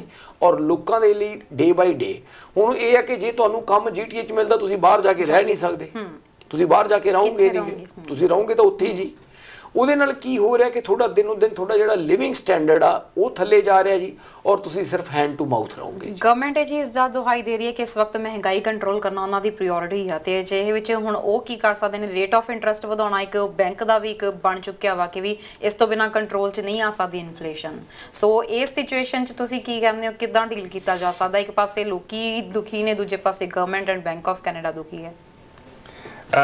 ਦੇਖੋ ਜੀ, ਇਹ ਤਾਂ ਮਸਲਾ ਜਿਹੜਾ ਹੈ ਇਹ ਥੋੜਾ ਜਿਹਾ ਪੋਲੀਟੀਕਲ ਹੋ ਜਾਂਦਾ ਆ, ਕਿਉਂਕਿ ਅਗਲੇ ਸਾਲ ਜਾਂ ਕਹਿ ਲਓ ਕਿ ਫੋਲੋਇੰਗ ਈਅਰ ਦੇ ਵਿੱਚ ਆਪਣੇ ਇਲੈਕਸ਼ਨ ਆਉਣੇ ਆ, ਤੇ ਗਵਰਨਮੈਂਟ ਕੋਲ ਹਮੇਸ਼ਾ ਕੁਛ ਨਾ ਕੁਛ ਲੋਲੀਪੌਪਸ ਹੁੰਦੀਆਂ ਜੀ, ਜਿਹੜੀਆਂ ਕਿ ਉਹ ਪਬਲਿਕ ਨੂੰ ਦਿੰਦੀਆਂ ਇਲੈਕਸ਼ਨ ਤੋਂ ਪਹਿਲਾਂ। ਤੇ ਲੱਗਦਾ ਕਿ ਅਗਲੇ ਸਾਲ ਦੇ ਵਿੱਚ ਕੁਛ ਨਾ ਕੁਛ ਇਹੋ ਜਿਹੀਆਂ ਅਨਾਉਂਸਮੈਂਟਸ ਆਉਣਗੀਆਂ, ਕਿਉਂਕਿ ਆਫਟਰ ਆਲ ਜਿਹੜਾ ਵੋਟ ਬੈਂਕ ਹੈ ਉਹਨੂੰ ਵੀ ਆਪਣੇ ਵੱਲ ਆਕਰਸ਼ਿਤ ਕਰਨਾ ਹੈ ਗਵਰਨਮੈਂਟ ਨੇ, ਤੇ ਦੂਸਰੀਆਂ ਪਾਰਟੀਆਂ ਨੇ ਵੀ ਉਹ ਸਾਰੇ ਆਪਣੇ ਪਲੇਟਫਾਰਮਸ ਜਿਹੜੇ ਨੇ ਉਹ ਰਿਲੀਜ਼ ਕਰਨਗੇ ਆਉਣ ਵਾਲੇ ਸਾਲ ਦੇ ਵਿੱਚ, ਤੇ ਸ਼ਾਇਦ ਉਸੇ ਬਹਾਨੇ ਨਾਲ ਹੀ ਆਮ ਪਬਲਿਕ ਨੂੰ ਕੋਈ ਜਿਹੜਾ ਰਿਲੀਫ ਹੈ ਉਹ ਮਿਲੇ। ਵੈਸੇ ਤੇ ਜੇ ਆਪਾਂ ਡਾਟਾ ਦੇਖੀਏ ਔਰ ਜੋ ਹਾਲਾਤ ਨੇ, ਉਹ ਲੱਗਦਾ ਨਹੀਂਗਾ ਕਿ ਕੋਈ ਬਹੁਤਾ ਸੌਖਾ ਕਾਰਜ ਹੋਏਗਾ। ਰਿਲੀਫ ਦੇਣ ਦੀ ਗੱਲ ਕਰਦੇ ਹੋ ਤਾਂ ਇਲੈਕਸ਼ਨਸ ਵੇਲੇ ਰਿਲੀਫ ਦਿੱਤੀਆਂ ਜਾ ਸਕਦੀਆਂ, ਹੁਣ ਹਾਹਾਕਾਰ ਮਚੀ ਹੋਈ ਆ, ਹੁਣ ਰਿਲੀਫਸ ਨਹੀਂ ਦਿੱਤੀਆਂ ਜਾ ਰਹੀਆਂ ਹੈਗੀਆਂ। ਸਰ ਹੁਣ ਦੀ ਗੱਲ ਕਰੀਏ, ਸਿਚੁਏਸ਼ਨ ਦੀ ਗੱਲ ਕਰੀਏ, ਜੇ ਰੇਟ ਆਫ ਇੰਟਰਸਟ ਵੱਧ ਜਾਂਦੀ ਹੈ ਤਾਂ ਮਾਰਕੀਟ ਕਿੱਧਰ ਨੂੰ ਜਾਏਗੀ? ਕੀ ਲੱਗ ਰਿਹਾ ਕਿ ਮਾਰਕੀਟ ਕੋਲੈਪਸ ਹੋਏਗੀ? ਦੇਖੋ, ਮਾਰਕੀਟ ਜਿਹੜੀ ਕੋਲੈਪਸ ਹੋਣ ਵਾਲੀ ਗੱਲ ਹੈ ਜੀ, ਕੋਲੈਪਸ ਹੋਣਾ ਤਾਂ ਸ਼ਾਇਦ ਮੈਨੂੰ ਨਹੀਂ ਲੱਗਦਾ ਕਿ ਕੋਈ ਐਸੀ ਗੱਲ ਹੋਏਗੀ, ਬਟ ਉਸ ਤੋਂ ਘੱਟ ਵਾਲੀ ਗੱਲ ਵੀ ਨਹੀਂ ਹੈ। ਮਤਲਬ ਘੱਟ ਵਾਲੀ ਗੱਲ ਇਸ ਤਰ੍ਹਾਂ ਨਹੀਂ ਹੈ ਤਰਨ ਜੀ ਕਿ ਲੋਕਾਂ ਦੀਆਂ ਜਿਹੜੀਆਂ ਇਕੁਇਟੀ ਸੀ ਜੋ ਘਰਾਂ ਦੇ ਵਿੱਚ, ਉਹ ਬਹੁਤ ਜ਼ਿਆਦਾ ਘਟ ਚੁੱਕੀਆਂ ਨੇ ਜੀ, ਜੋ ਉਹਨਾਂ ਨੇ ਸੇਵ ਕੀਤੀਆਂ। ਸੈਡ ਪਾਰਟ ਇਹ ਹੈ ਜੀ ਕਿ ਚਲੋ ਜੇ ਤਾਂ ਕਿਸੇ ਦੀ ਇਕੁਇਟੀ ਐਪਰੀਸ਼ੀਏਸ਼ਨ ਦੇ ਨਾਲ ਬਣੀ ਸੀ, ਉਹ ਤਾਂ ਚਲੋ ਆਪਾਂ ਮੰਨ ਲਿਆ ਜੀ, ਚਲੋ ਉਹਦੀ 5 ਲੱਖ ਇਕੁਇਟੀ ਬਣੀ ਸੀ ਜਾਂ $1 ਮਿਲੀਅਨ ਬਣੀ ਸੀ, ਮਿਲੀਅਨ ਤੋਂ 7 ਲੱਖ ਰਹਿ ਗਈ, ਉਹ ਮਾਰਕੀਟ 'ਚ ਗਰੋ ਹੋਈ ਸੀ ਤੇ ਮਾਰਕੀਟ 'ਚ ਥੱਲੇ ਆ ਗਈ। ਪਰ ਸੈਡ ਪਾਰਟ ਇਹ ਹੈ ਕਿ ਕਈਆਂ ਨੇ ਜਿਹੜੀ ਆਪਣੀ ਉਹਨਾਂ ਦੀ ਆਪਦੀ ਸੇਵਿੰਗਸ ਸੀਗੀਆਂ, ਉਹਨਾਂ ਦੀਆਂ ਸੇਵਿੰਗਸ ਵੀ ਇਸ ਮਾਰਕੀਟ 'ਚ ਖਤਮ ਹੋ ਰਹੀਆਂ ਨੇ। ਮਤਲਬ ਜੋ ਉਹਨਾਂ ਨੇ ਪਿਛਲੇ 10 15 20 ਸਾਲਾਂ ਦੇ ਵਿੱਚ ਸੇਵ ਕੀਤਾ ਹੋਇਆ ਸੀਗਾ, ਉਹਨਾਂ ਦੀਆਂ ਸੇਵਿੰਗਸ ਵੀ ਇਸ ਮਾਰਕੀਟ ਦੇ ਵਿੱਚ ਖਤਮ ਹੋ ਰਹੀਆਂ ਨੇ। ਉਹ ਕਿਸੇ ਨਾ ਕਿਸੇ ਸਾਈਕਲ 'ਚ ਇਦਾਂ ਫਸ ਚੁੱਕੇ ਨੇ ਕਿ ਉੱਥੇ ਉਹਨਾਂ ਦੀ ਸੇਵਿੰਗ ਵੀ ਉਹਨਾਂ ਦੇ ਹੱਥੋਂ ਜਾ ਰਹੀ ਹੈ ਜੀ। ਉਹ ਜਿਹੜਾ ਪਾਰਟ ਆ ਉਹ ਸਾਨੂੰ ਲੱਗ ਰਿਹਾ, ਉਹ ਭਾਵੇਂ ਤੁਸੀਂ ਕਹਿ ਲਓ ਕਿ ਜੇ ਸਿੱਧੇ ਤੌਰ ਤੇ ਨਹੀਂ ਮਾਰਕੀਟ ਕਲੈਪਸ ਹੋ ਰਹੀ ਤਾਂ ਲੋਕੀ ਦਾ ਕਲੈਪਸ ਹੋ ਹੀ ਰਹੇ ਨੇ ਜੀ। ਹੁਣ ਜੇ ਇੱਕ ਫੈਮਿਲੀ ਨੇ ਜੀ 15 20 ਸਾਲ ਲਾ ਕੇ ਆਪਣਾ 4-5 ਲੱਖ ਦੀ ਸੇਵਿੰਗ ਕੀਤੀ ਸੀ, ਉਹ ਉਹਨਾਂ ਦੀ 3-4 ਲੱਖ ਦੀ ਜਿਹੜੀ ਸੇਵਿੰਗ 5 ਲੱਖ ਦੇ ਵਿੱਚੋਂ 3-4 ਲੱਖ ਚਲਾ ਗਿਆ ਜੀ ਇਸ ਮਾਰਕੀਟ ਦੇ ਵਿੱਚ, ਉਹਨਾਂ ਦੇ ਲਈ ਦੁਬਾਰਾ ਇਸ ਮਾਰਕੀਟ ਦੇ ਵਿੱਚ ਉੱਠਣਾ ਕਾਫੀ ਔਖਾ ਜੀ। ਜੀ ਇਹਦੇ 'ਚ ਇੱਕ ਗੱਲ ਹੋਰ ਵੀ ਹੈ ਕਿ ਆਪਾਂ ਪੂਰਨ ਤੌਰ ਤੇ ਗਵਰਨਮੈਂਟ ਨੂੰ ਜਾਂ ਬੈਂਕ ਆਫ ਕੈਨੇਡਾ ਨੂੰ ਵੀ ਦੋਸ਼ ਨਹੀਂ ਦੇ ਸਕਦੇ। ਕਈ ਲੋਕ ਉਹਨਾਂ ਨੇ ਜਿਵੇਂ ਕਹਿ ਲਓ ਕਿ ਆਪਣੀ ਪਹੁੰਚ ਤੋਂ ਬਾਹਰ ਜਾ ਕੇ ਆਪਣੀ ਜਿਹੜੀ ਇੱਕ ਪ੍ਰਿੰਸੀਪਲ ਹੋਮ ਸੀਗਾ ਜਿੱਥੇ ਉਹ ਕਾਫੀ ਸਾਲਾਂ ਤੋਂ ਰਹਿ ਰਹੇ ਸੀਗੇ, ਦੇਖਾ ਦੇਖੀ ਕਿ ਕਿਸੇ ਦੋਸਤ ਨੇ ਜਾਂ ਰਿਸ਼ਤੇਦਾਰ ਨੇ 4 ਪੈਸੇ ਇੱਕ ਪ੍ਰਾਪਰਟੀ ਚੋਂ ਕਮਾ ਲਏ, ਦੇਖਾ ਦੇਖੀ ਬਿਨਾਂ ਕੈਲਕੂਲੇਸ਼ਨਸ ਕੀਤਿਆਂ ਇਦਾਂ ਦੇ ਕਈ ਪ੍ਰੋਜੈਕਟਸ ਨੂੰ ਆਰੰਭ ਕਰ ਲਿਆ ਜਿਹੜੇ ਉਹਨਾਂ ਵਾਸਤੇ ਹੁਣ ਸਮੇਟਣੇ ਔਖੇ ਹੋ ਗਏ। ਅਸੀਂ ਪਹਿਲਾਂ ਵੀ ਕਈ ਵਾਰੀ ਗੱਲ ਕੀਤੀ ਹੈ ਕਿ ਆਮ ਖਾਸ ਕਰਕੇ ਜੇ ਮੈਂ ਆਪਣੇ ਭਾਈਚਾਰੇ ਦੀ ਗੱਲ ਕਰਾਂ, ਅਸੀਂ ਮਿੱਤਰਾਂ ਦੋਸਤਾਂ ਰਿਸ਼ਤੇਦਾਰਾਂ ਦੀਆਂ ਗੱਲਾਂ ਵੱਲ ਜ਼ਿਆਦਾ ਬਿਲੀਵ ਕਰਦੇ ਹਾਂ ਬਨਿਸਬਤ ਇਸ ਦੇ ਕਿ ਆਪ ਅਸੀਂ ਹੋਮਵਰਕ ਕਰਕੇ ਜਾਂ ਪ੍ਰੋਫੈਸ਼ਨਲ ਦੀ ਹੈਲਪ ਲੈ ਕੇ ਕੋਈ ਇਨਫੋਰਮ ਡਿਸੀਜਨ ਬਣਾਈਏ। ਹੋ ਸਕਦਾ ਹੈ ਕਿ ਮੇਰਾ ਮਿੱਤਰ ਜਿਹੜਾ ਸੀਗਾ ਉਹਨੂੰ ਜਿਹੜਾ ਕੰਸਟਰਕਸ਼ਨ ਦਾ ਸਾਰਾ ਕੰਮ ਆਉਂਦਾ ਸੀਗਾ ਜਾਂ ਮੇਨ ਕੰਮ ਉਹਨੂੰ ਆਉਂਦਾ ਸੀਗਾ ਤੇ ਉਹਨੇ ਉਸ ਘਰ ਦੇ ਵਿੱਚੋਂ, ਕਿਉਂਕਿ ਲੇਬਰ ਇੱਕ ਮੇਜਰ ਪਾਰਟ ਇੱਥੇ ਪਲੇ ਕਰਦਾ ਹੈ ਘਰ ਦੇ ਵਿੱਚੋਂ ਕੋਈ ਵੀ ਜਦੋਂ ਤੁਹਾਨੂੰ ਪ੍ਰੋਫਿਟ ਹੁੰਦਾ ਤਾਂ ਜੇ 50-60% ਕੰਮ ਉਹਨੇ ਆਪ ਆਪਣੇ ਹੱਥੀ ਕਰ ਲਿਆ ਤਾਂ ਉਹ ਆਲਰੇਡੀ ਬਹੁਤ ਅੱਗੇ ਐਡਵਾਂਸ ਹੋ ਜਾਂਦਾ ਪ੍ਰੋਫਿਟ ਦੇ ਵਿੱਚ। ਹੁਣ ਮੇਰੇ ਵਰਗਾ ਜਿਹਨੂੰ ਕਿ ਇੱਕ ਕਿੱਲ ਵੀ ਨਹੀਂ ਲਾਉਣਾ ਹੁੰਦਾ ਤੇ ਉਹ ਪੰਗਾ ਲੈ ਬੈਠੇ ਤਾਂ ਡੈਫੀਨਿਟਲੀ ਉਹ ਮੈਨੂੰ ਬਹੁਤ ਜ਼ਿਆਦਾ ਕਾਸਟ ਕਰੇਗਾ। ਸੋ ਇੱਥੇ ਕਿਤੇ ਨਾ ਕਿਤੇ ਮੈਂ ਕਹੂੰਗਾ ਕਿ ਆਮ ਪਬਲਿਕ, ਆਮ ਲੋਕਾਂ ਦੀ ਵੀ ਥੋੜੀ ਜੀ ਕਹਿ ਲਓ, ਚਾਹੇ ਉਹ ਲਾਲਚ ਵਸ ਕਹਿ ਲਓ, ਚਾਹੇ ਦੂਜੇ ਨੂੰ ਦੇਖਾ ਦੇਖੀ ਕਹਿ ਲਓ, ਇਸ ਪ੍ਰੋਬਲਮ ਦੇ ਵਿੱਚ ਥੋੜਾ ਬਹੁਤ ਉਹਨਾਂ ਨੇ ਵੀ ਹਿੱਸਾ ਪਾਇਆ ਹੈ। ਜਿਹੜੀ ਇਸ ਵਕਤ ਮਾਰਗੇਜ ਅਪਰੂਵਲ ਦੀ ਪ੍ਰੋਬਲਮ ਆ ਰਹੀ ਹੈ, ਜਿਨ੍ਹਾਂ ਨੂੰ ਉਹਨਾਂ ਲਈ ਸੇਵੀਅਰ ਦੇ ਤੌਰ ਤੇ ਕੀ ਕਹਿ ਸਕਦੇ ਹੋ, ਕਿੱਦਾਂ ਉਸ ਚੀਜ਼ ਨੂੰ ਡੀਲ ਕਰ ਸਕਦੇ ਨੇ, ਜਾਂ ਕਈ ਲੋਕੀ ਸੈਕੰਡ ਮਾਰਗੇਜ ਤੱਕ ਦੇ ਹੁਣ ਆਪਸ਼ਨ ਸੋਚ ਰਹੇ ਆ ਕਿ ਇੱਕ ਬੈਟਰ ਆਪਸ਼ਨ ਹੋ ਸਕਦਾ ਹੈ? ਕੁਆਲੀਫਾਈਂਗ ਦੇਖੋ, ਜੇ ਉਹਨਾਂ ਕੋਲ ਆਲਰੇਡੀ ਇੱਕ ਘਰ ਹੈਗਾ ਆ ਔਰ ਉਹਦੀ ਰਿਨਿਊਵਲ ਆਈ ਹੈ, ਬੈਸਟ ਆਪਸ਼ਨ ਤਾਂ ਇਹੀ ਹੈ ਕਿ ਜਿਹੜੇ ਬੈਂਕ ਦੇ ਨਾਲ ਉਹਨਾਂ ਦੀ ਆਲਰੇਡੀ ਮਾਰਗੇਜ ਚੱਲ ਰਹੀ ਹੈ ਉੱਥੋਂ ਹੀ ਜੇ ਉਹ ਰਿਨਿਊ ਕਰਵਾਉਣ ਤਾਂ ਉਹਨਾਂ ਵਾਸਤੇ ਬੈਸਟ ਹੋਏਗਾ, ਕਿਉਂਕਿ ਉਹਨਾਂ ਨੂੰ ਰੀਕੁਆਲੀਫਾਈ ਨਹੀਂ ਕਰਨਾ ਪਏਗਾ ਉਸ ਮਾਰਗੇਜ ਵਾਸਤੇ। ਜੇ ਜਿਹੜਾ ਸੈਕੰਡ ਮਾਰਗੇਜ ਦਾ ਆਪਸ਼ਨ ਹੈਗਾ, ਇਹ ਕਾਫੀ ਮਹਿੰਗਾ ਪ੍ਰੋਪੋਜੀਸ਼ਨ ਹੈ, ਕਿਉਂਕਿ ਹੁਣ ਆਲਰੇਡੀ ਜਿਹੜਾ ਬੈਂਕ ਦਾ ਰੇਟ 7% ਹੈ ਤੇ ਪ੍ਰਾਈਵੇਟ ਮਾਰਗੇਜ ਜਾਂ ਸੈਕੰਡ ਮਾਰਗੇਜ ਜਿਹੜਾ ਰੇਟ ਹੈ ਉਹ ਇਸ ਤੋਂ ਡਬਲ ਹੀ ਹੋਏਗਾ। ਸੋ ਉਹ ਇੱਕ ਬਹੁਤ ਮਹਿੰਗਾ ਪ੍ਰੋਪੋਜੀਸ਼ਨ ਉਹਨਾਂ ਨੂੰ ਪੈ ਸਕਦਾ ਹੈ। ਬੈਸਟ ਸੋਲੂਸ਼ਨ ਇਹੀ ਹੈ ਕਿ ਜਿੱਥੇ ਐਗਜ਼ਿਸਟਿੰਗ ਮਾਰਗੇਜ ਜਿਹੜੀ ਇੰਸਟੀਟਿਊਸ਼ਨ ਦੇ ਨਾਲ, ਚਾਹੇ ਉਹ ਬੈਂਕ ਦੇ ਨਾਲ ਹੈ ਚਾਹੇ ਕਿਸੇ ਕ੍ਰੈਡਿਟ ਯੂਨੀਅਨ ਦੇ ਨਾਲ ਹੈ, ਉੱਥੇ ਫਿਰ ਵੀ ਇੰਟਰਸਟ ਰੇਟ ਜਿਹੜਾ ਹਜੇ ਉਹ ਠੀਕ ਠਾਕ ਉਹਨਾਂ ਨੂੰ ਮਿਲ ਜਾਏਗਾ ਤੇ ਉਹਦੇ ਨਾਲ ਹੀ ਜੇ ਰਿਨਿਊ ਕਰਵਾਇਆ ਜਾਵੇ ਤਾਂ ਉਹ ਬੈਸਟ ਆਪਸ਼ਨ ਹੋਏਗੀ। ਸਰ ਆਪਣੇ ਕੋਲ ਵੀ ਕੁਝ ਆਪਸ਼ਨਸ ਹੁੰਦੇ ਆ ਲਿਸਟਿੰਗ ਦੇ, ਮੈਂ ਚਾਹਾਂਗੀ ਜੇ ਆਪਾਂ ਉਹ ਆਪਣੇ ਦਰਸ਼ਕਾਂ ਦੇ ਨਾਲ ਸ਼ੇਅਰ ਕਰ ਸਕੀਏ, ਜਾਂ ਤੁਸੀਂ ਕੁਝ ਕਹਿਣਾ ਚਾਹੋ ਤਾਂ। ਸ਼ੋਰ ਤਰਨ ਜੀ, ਅੱਜ ਆਪਣੇ ਕੋਲ ਕੁਝ ਪ੍ਰਾਪਰਟੀ ਨੇ ਜਿਹੜੀਆਂ ਕਿ ਆਪਾਂ ਆਪਣੇ ਦਰਸ਼ਕਾਂ ਨਾਲ ਸ਼ੇਅਰ ਕਰਨੀਆਂ ਚਾਹਾਂਗੇ। ਸਭ ਤੋਂ ਪਹਿਲਾਂ ਤਾਂ ਮੈਂ ਜਿਹੜੀ ਪ੍ਰਾਪਰਟੀ ਹੈ ਜੀ, ਇਹ ਇੱਕ ਸੈਮੀ ਡਿਟੈਚ ਆ, ਕਿਉਂਕਿ ਫਸਟ ਟਾਈਮ ਬਾਇਰਸ ਵਾਸਤੇ ਕਾਫੀ ਵਧੀਆ ਆਪਸ਼ਨ ਆ। ਇਹ ਹੈਗਾ ਜੀ ਐਸ਼ਡੇਲ ਦੇ ਉੱਪਰ, ਸਾਡੇ ਟੈਕਨੀਸ਼ੀਅਨ ਇਹਦੇ ਬਾਰੇ ਦਿਖਾ ਵੀ ਦਿੰਦੇ ਨੇ। ਇਹ ਐਸ਼ਡੇਲ ਦੇ ਉੱਪਰ ਹੈ ਪ੍ਰਾਪਰਟੀ, ਇਹਦਾ ਮੈਨੂੰ ਨੰਬਰ ਸ਼ਾਇਦ ਯਾਦ ਨਹੀਂ ਹੈ, ਕਨਫਰਮ ਨਹੀਂ ਕਿ ਇਹਦਾ ਪ੍ਰੋਪਰ ਘਰ ਦਾ ਨੰਬਰ ਕਿੰਨਾ ਜੀ। ਐਸ਼ਡੇਲ ਦੇ ਉੱਪਰ ਇਹ ਤੇ ਇਹ ਜਿਹੜੀ ਪ੍ਰਾਪਰਟੀ ਹੈ ਜੀ, ਇਹ ਸੈਮੀ ਡਿਟੈਚ ਆ, 4 ਬੈਡਰੂਮ ਦਾ ਜੀ। ਔਰ ਇਹ 4 ਬੈਡਰੂਮ ਦਾ ਸੈਮੀ ਡਿਟੈਚ ਆ। 4 ਬੈਡਰੂਮ ਦੇ ਜਿਹੜੇ ਸੈਮੀ ਡਿਟੈਚ ਨੇ ਉਹ ਮਤਲਬ ਬਹੁਤ ਜ਼ਿਆਦਾ ਅਵੇਲੇਬਲ ਨਹੀਂ ਹੁੰਦੇਗੇ। ਔਰ ਇਹ ਜਿਹੜੀ ਪ੍ਰਾਪਰਟੀ ਆਪਾਂ ਲਾਈ ਆ ਸਿਰਫ ਤੇ ਸਿਰਫ 899,000 ਦੀ ਜੀ। ਇਹ ਜਿਹੜਾ ਐਸ਼ਡੇਲ ਤੇ ਪ੍ਰਾਪਰਟੀ ਹੈ ਜੀ, ਇਹ 4 ਬੈਡਰੂਮ ਦਾ ਸੈਮੀ ਡਿਟੈਚ ਆ। ਸੋ ਜੇ ਆਪਣੇ ਦਰਸ਼ਕ ਕੋਈ ਫਸਟ ਟਾਈਮ ਬਾਇਰਸ ਨੇ ਔਰ ਇਹ ਸਟੀਲ ਐਂਡ ਮੇਵਸ ਦੇ ਏਰੀਆ ਦੇ ਵਿੱਚ ਹੈ ਜਿਹੜਾ ਕਿ ਬਾਰਡਰ ਆ ਬਰੈਂਪਟਨ ਤੇ ਮਿਸੀਸਾਗਾ ਦਾ, ਉੱਥੇ ਉਹਨਾਂ ਦੇ ਲਈ ਇਹ ਕਾਫੀ ਵਧੀਆ ਆਪਸ਼ਨ ਆ ਇਹ ਪ੍ਰਾਪਰਟੀ। ਹਾਂ ਜੇ ਅਸੀਂ ਨਾਲ ਦੀ ਨਾਲ ਅਸੀਂ ਕੋਸ਼ਿਸ਼ ਕਰਾਂਗੇ ਕਿ ਤੁਹਾਨੂੰ ਘਰ ਨੰਬਰ ਵੀ ਦੱਸ ਸਕੀਏ, ਪਰ ਜਿਹੜੀ ਇਸ ਵਕਤ ਤੁਸੀਂ ਦੇਖ ਸਕਦੇ ਹੋ ਕਿ ਵੀ ਸਾਡੇ ਟੈਕਨੀਸ਼ੀਅਨਸ ਨੂੰ ਕਵਾਂਗੇ ਜ਼ਰੂਰ ਕਿ ਇੱਕ ਇੱਕ ਕਰਕੇ ਸਾਰੇ ਜਿਹੜੇ ਘਰ ਨੇ ਉਹਨਾਂ ਦੀ ਜਿਹੜੀ ਲਿਸਟਿੰਗ ਉਹ ਪ੍ਰੋਵਾਈਡ ਕਰਵਾਈ ਜਾਵੇ। ਜੀ ਸਰ, ਆਈ ਥਿੰਕ ਜੇ ਮੈਨੂੰ ਲਿਸਟਿੰਗ ਦੇ ਬਾਰੇ ਹਾਂਜੀ ਤਰਨ ਜੀ ਸ਼ਾਇਦ ਉਹਨਾਂ ਨੇ ਤੁਹਾਨੂੰ ਭੇਜਿਆ ਜੀ। ਬਿਲਕੁਲ, ਸੋ ਤੁਸੀਂ ਲਿਸਟਿੰਗ ਵੇਖ ਸਕਦੇ ਹੋ ਸਰ, ਇਹਦੇ ਵਿੱਚ ਜੋ ਡਿਟੇਲਸ ਹੈਗੀਆਂ ਕਰਾਂਗੀਆਂ ਜੀ। ਇਹ ਜਿਹੜੀ ਪ੍ਰਾਪਰਟੀ ਹੈ ਜੀ, ਇਹ ਹੈਗੀ ਹੈ ਜੀ ਐਸ਼ਡੇਲ ਵਾਲੀ, ਇਹ ਹੈਗਾ 39 ਐਸ਼ਡੇਲ ਜੀ 39 ਐਸ਼ਡੇਲ ਰੋਡ, ਇਹ ਜਿਹੜੀ ਪ੍ਰਾਪਰਟੀ ਹੈ ਜੀ। ਔਰ ਇੱਕ ਜਿਹੜੀ ਦੂਸਰੀ ਪ੍ਰਾਪਰਟੀ ਹੈ ਤਰਨ ਜੀ, ਇੱਕ ਇਹ ਅੱਜ ਅਸੀਂ ਮਾਰਕੀਟ ਦੇ ਵਿੱਚ ਲੈ ਕੇ ਆਏ ਹਾਂ ਜੀ। ਇਹ ਵੀ ਪ੍ਰਾਪਰਟੀ ਫਸਟ ਟਾਈਮ ਬਾਇਰਸ ਵਾਸਤੇ, ਕਿਉਂਕਿ ਜਿਹੜੀਆਂ ਪ੍ਰਾਪਰਟੀਆਂ ਨੇ $1 ਮਿਲੀਅਨ ਤੋਂ ਥੱਲੇ ਨੇ ਜੀ, ਜਿੱਥੇ ਕਿ ਤੁਸੀਂ 5 ਜਾਂ 10% ਡਾਊਨ ਪੇਮੈਂਟ ਦੇ ਕੇ ਵੀ ਲੈ ਸਕਦੇ ਹੋ। ਇਹ ਹੈਗੀ ਹੈ ਜੀ 15 ਬ੍ਰਿਸਟਲ ਐਵੇਨਿਊ। ਇਹ ਜਿਹੜੀ ਐਸ਼ਡੇਲ ਵਾਲੀ ਤੁਸੀਂ ਪ੍ਰਾਪਰਟੀ ਆ ਦੇਖ ਰਹੇ ਹੋ ਸਕਰੀਨ ਦੇ ਉੱਪਰ ਜੀ, ਇਹਦੀ ਕਿਚਨ ਵਗੈਰਾ ਪੂਰੀ ਰੈਨੋਵੇਟਡ ਸੀ ਇਸ ਘਰ ਦੀ ਆਪਣੇ ਜੀ ਐਸ਼ਡੇਲ ਦੇ ਉੱਪਰ, 4 ਬੈਡਰੂਮ ਦਾ ਸੈਮੀ ਜੀ। ਸੋ ਨੈਕਸਟ ਇਸ ਤੋਂ ਬਾਅਦ ਜਿਹੜੀ ਨੈਕਸਟ ਹੈ ਜੀ, ਇਹ ਹੈਗੀ ਹੈ ਜੀ 15 ਬ੍ਰਿਸਟਲ ਐਵੇਨਿਊ। ਇਹ ਜਿਹੜਾ 15 ਬ੍ਰਿਸਟਲ ਐਵੇਨਿਊ ਹੈ ਜੀ, ਇਹ ਜਿਹੜੀ ਪ੍ਰਾਪਰਟੀ ਆ ਇਹ ਡੀਟੈਚ ਘਰ ਹੈ ਜੀ, ਔਰ ਇਹ ਬੰਗਲੋ ਆ, ਔਰ ਇਹਦੀ ਬੇਸਮੈਂਟ ਹੈ ਜਿਹੜੀ ਬਣੀ ਹੋਈ ਆ ਜੋ ਕਿ ਰੈਂਟ ਕੀਤੀ ਜਾ ਸਕਦੀ ਹੈ, ਸਿਰਫ ਕਿਚਨ ਉਹਦੇ ਚ ਹੋਣ ਵਾਲੀ ਹੈ ਜੀ।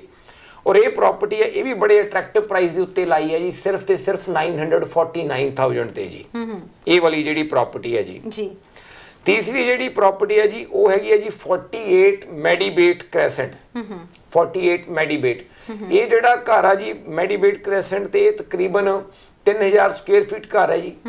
ਇਹਦੀ 2 ਬੈਡਰੂਮ ਦੀ ਲੀਗਲ ਬੇਸਮੈਂਟ ਅਪਾਰਟਮੈਂਟ ਬਣੀ ਹੋਈ ਹੈ ਜੀ, ਕਿਉਂਕਿ ਉਹ ਅੱਜ ਕੱਲ ਖਾਸ ਕਰਕੇ ਕਾਫੀ ਇੰਪੋਰਟੈਂਟ ਹੈ ਜੀ ਲੀਗਲ ਬੇਸਮੈਂਟ ਅਪਾਰਟਮੈਂਟ ਦਾ ਹੋਣਾ, ਕਿਉਂਕਿ ਅਦਰਵਾਈਜ਼ ਘਰ ਅਫੋਰਡ ਕਰਨੇ ਬੜੇ ਔਖੇ ਹੋ ਚੁੱਕੇ ਨੇ ਜੀ। ਇਹ 48 ਮੈਡੀਬੇਟ ਜਿਹਦੀ ਕਿ ਆਪਣੇ ਲੀਗਲ ਬੇਸਮੈਂਟ ਅਪਾਰਟਮੈਂਟ ਬਣੀ ਹੋਈ ਹੈ ਜੀ। ਔਰ ਇਹ ਜਿਹੜੀ ਪ੍ਰਾਪਰਟੀ ਹੈ ਇਹਦੇ ਤੇ ਵੀ ਆਪਾਂ ਇਸ ਵੀਕਐਂਡ ਦੇ ਉੱਪਰ ਤਰਨ ਜੀ ਓਪਨ ਹਾਊਸ ਲਾ ਰਹੇ ਹਾਂ। ਜੇ ਆਪਣੇ ਦਰਸ਼ਕ ਆਉਣਾ ਚਾਹੁੰਦੇ ਨੇ ਇਹ ਪ੍ਰਾਪਰਟੀ ਦੇਖਣ ਵਾਸਤੇ ਤਾਂ ਉਹ ਆ ਸਕਦੇ ਨੇ। ਇਹ ਵੀ ਸਟੀਲ ਐਂਡ ਮੇਵਸ ਦੇ ਏਰੀਆ ਦੇ ਵਿੱਚ ਹੈ ਜੀ ਇਹ ਪ੍ਰਾਪਰਟੀ। ਔਰ ਜਿਹੜੀ ਇਸ ਤੋਂ ਨੈਕਸਟ ਪ੍ਰਾਪਰਟੀ ਹੈ ਜੀ, ਉਹ ਹੈ ਸਾਡੇ ਕੋਲ ਇੱਕ 3 ਕਾਰ ਗਰਾਜ ਦਾ ਘਰ ਹੈ ਜੀ। ਉਹ ਹੈਗਾ ਜੀ 12 ਫੇਅਰਮਾਉਂਟ ਕਲੋਜ਼। 12 ਫੇਅਰਮਾਉਂਟ ਕਲੋਜ਼, ਇਹ 3 ਕਾਰ ਗਰਾਜ ਦਾ ਘਰ ਹੈ ਜੀ ਇਹ। ਔਰ ਇਹ ਜਿਹੜੀ ਪ੍ਰਾਪਰਟੀ ਹੈ 5000 ਸਕੁਅਰ ਫੀਟ ਆ, ਔਰ ਇਹਦੀ ਵਾਕਆਊਟ ਬੇਸਮੈਂਟ ਹੈ ਜੀ। ਜਿਹੜਾ ਟ੍ਰਿਪਲ ਕਾਰ ਗਰਾਜ ਦਾ ਘਰ ਹੈ ਜੀ 12 ਫੇਅਰਮਾਉਂਟ ਕਲੋਜ਼।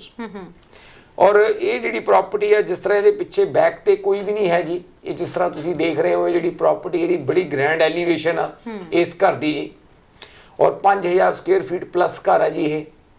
ਇਹ ਜਿਹੜੀਆਂ ਪ੍ਰਾਪਰਟੀਜ਼ ਨੇ ਤਰਨ ਜੀ ਜਿਸ ਪ੍ਰਾਈਸ ਤੇ ਅੱਜ ਮਿਲ ਰਹੀਆਂ ਨੇ ਜੀ, ਇਹ ਪ੍ਰਾਪਰਟੀਆਂ ਅੱਜ ਤੋਂ 1 ਸਾਲ ਪਹਿਲਾਂ 8-8 ਲੱਖ ਪ੍ਰਾਈਸ ਉੱਪਰ ਸੀ ਜੀ ਇਹਨਾਂ ਘਰ ਦਾ। 8 ਲੱਖ ਡਾਲਰ ਜੀ। ਔਰ ਖਾਸ ਕਰਕੇ ਮੈਂ ਜੇ ਗੱਲ ਇਸ ਪ੍ਰਾਪਰਟੀ ਦੀ ਕਰਾਂ, ਇਹਦੇ ਜਿਹੜੇ ਓਨਰ ਨੇ ਉਹ ਆਪ ਬੜੇ ਵੱਡੇ ਕਮਰਸ਼ੀਅਲ ਡਿਵੈਲਪਰ ਨੇ, ਔਰ ਉਹਨਾਂ ਨੇ ਖਾਸ ਤਵੱਜੋ ਦੇ ਕੇ ਇਹਦੇ ਵਿੱਚ ਅਪਗ੍ਰੇਡਸ ਕਰਾਏ ਨੇ। ਬਹੁਤ ਜ਼ਿਆਦਾ ਅਪਗ੍ਰੇਡਸ ਇਸ ਘਰ ਦੇ ਵਿੱਚ ਹੋਏ ਨੇ, ਔਰ ਬਹੁਤ ਹੀ ਕੁਆਲਿਟੀ ਦੇ ਅਪਗ੍ਰੇਡਸ ਹੋਏ ਨੇ। ਤੁਸੀਂ ਦੇਖ ਸਕਦੇ ਹੋ ਤਸਵੀਰਾਂ ਦੇ ਵਿੱਚ, ਬਹੁਤ ਹੀ ਇਹਨੂੰ ਸ਼ਾਨਦਾਰ ਬਣਾਇਆ ਗਿਆ। ਬਾਹਰੋਂ ਇਹਦੀ ਜਿਹੜੀ ਐਲੀਵੇਸ਼ਨ ਹੈ ਉਹ ਵੀ ਬਿਲਕੁਲ ਕਿਸੇ ਵੱਡੀ ਮੈਂਸ਼ਨ ਵਾਂਗ ਲੱਗਦੀ ਹੈ। ਬਿਲਕੁਲ ਜੀ। ਔਰ ਇੱਕ ਜਿਹੜੀ ਲਾਸਟ ਦੇ ਵਿੱਚ ਜਿਹੜੀ ਪ੍ਰਾਪਰਟੀ ਹੈ ਜੀ, ਇਹ ਸਾਡੇ ਕੋਲ ਇੱਕ ਕਮਰਸ਼ੀਅਲ ਪ੍ਰਾਪਰਟੀ ਹੈ ਜੀ 20 ਲਾਈਟ ਬੀਮ ਟੈਰੇਸ। ਇਹ ਜਿਹੜਾ ਜੀ ਇਹ ਵੇਅਰ ਹਾਊਸ ਹੈ ਜੀ ਸਾਡੇ ਕੋਲ 9000 ਸਕੁਅਰ ਫੀਟ ਦਾ 20 ਲਾਈਟ ਬੀਮ ਟੈਰੇਸ ਦੇ ਉੱਪਰ ਇਹ ਕਮਰਸ਼ੀਅਲ ਪ੍ਰਾਪਰਟੀ ਹੈ ਜੀ। ਜੇ ਕੋਈ ਵੀ ਆਪਣੇ ਦਰਸ਼ਕ ਜਿੱਦਾਂ ਕੋਈ ਕਮਰਸ਼ੀਅਲ ਚਾਹੁੰਦੇ ਨੇ, ਕਿਉਂਕਿ 9-10,000 ਸਕੁਅਰ ਫੀਟ ਜਿਹੜੀ ਕਮਰਸ਼ੀਅਲ ਆ ਜੀ ਉਹ ਬਹੁਤ ਘੱਟ ਮਿਲਦੀ ਆ, ਇਹ ਜਿਹੜੀਆਂ ਛੋਟੀਆਂ ਨੇ ਜੀ ਪ੍ਰਾਪਰਟੀਜ਼। ਔਰ ਇਹਦੀ ਜਿਹੜੀ ਸੀਲਿੰਗ ਹੈ ਉਹ ਵੀ 24 ਫੁੱਟ ਇਹਦੀ ਕਲੀਅਰ ਹਾਈਟ ਹੈ ਜੀ। ਇਹ ਟਰੱਕ ਲੈਵਲ ਇਹਦੇ ਤੇ ਡੌਕ ਵੀ ਹੈਗਾ ਜੀ। ਔਰ ਵੈਸਟ ਬਰੈਂਪਟਨ ਦੇ ਵਿੱਚ ਖਾਸ ਕਰਕੇ ਜੇ ਆਪਾਂ ਦੇਖੀਏ, ਔਰ ਨਵੀਂ ਕੰਸਟਰਕਸ਼ਨ ਹੈ under 5 years old, west Brampton ਦੇ ਵਿੱਚ ਬਹੁਤ ਘੱਟ ਇਹੋ ਜਿਹੀਆਂ ਪ੍ਰਾਪਰਟੀਆਂ ਅਵੇਲੇਬਲ ਨੇ। So Steeles and heritage road ਦਾ ਏਰੀਆ ਜਿਹੜਾ ਬਹੁਤ ਹੀ ਵਧੀਆ ਕਮਰਸ਼ੀਅਲ ਹੱਬ ਹੈ। ਉੱਥੇ ਐਮਾਜ਼ਨ ਦੇ ਬਿਲਕੁਲ ਇਹ ਸਾਹਮਣੇ ਇਹਦੀ ਲੋਕੇਸ਼ਨ ਹੈ। ਹਾਈਵੇ ਦੀ ਬਹੁਤ ਵਧੀਆ ਕਨੈਕਟੀਵਿਟੀ ਹੈ। ਇਥੋਂ ਜਿਹੜਾ ਵੇਅਰ ਹਾਊਸ ਤਾਂ ਹੈ ਹੀ ਹੈ, ਇਹਦੇ ਨਾਲ ਇਹਦੇ ਵਿੱਚ ਆਫਿਸ ਵੀ ਬਣਿਆ ਹੋਇਆ।